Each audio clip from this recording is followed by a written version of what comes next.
Daar kom in ons almal se lewe soms dae wat ons nogal dink, dit wat met ons gebeur is onregverdig.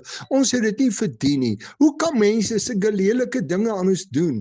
Hoekom behandel mense my so sleg en praat hulle so lelik met my? Ek het dit mos nie verdien nie. Jesaja 53 vers 4 tot 9 vertel dat die Here Jesus as dienaar van God niks verkeerd gedoen het nie, maar dat hy in ons plek vir ons sondes en skuld doodgemaak is. 1 Petrus 2 vers 22 tot 24 sê dat Christus geen sonde gedoen het nie en dat daar uit sy mond nooit 'n leuen gekom het nie en dat hy heeltemal onregverdig in ons plek vir ons sondes gekruisig is, sodat daardeur sy wonde vir ons genesing van ons sonde kon kom.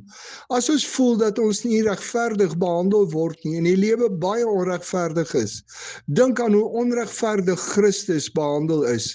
Die straf wat op hom gekom het was ons straf, maar hy het dit in ons plek gedra, sodat daar vir ons verlossing van sonde en 'n nuwe lewe saam met God kan kom.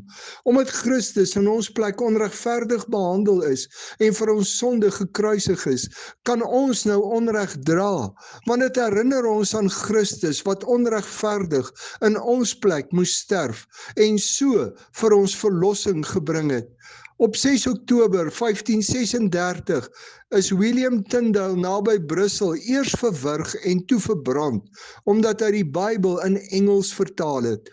Dit is gesien as kettery en opstand teen die Rooms-Katolieke Kerk.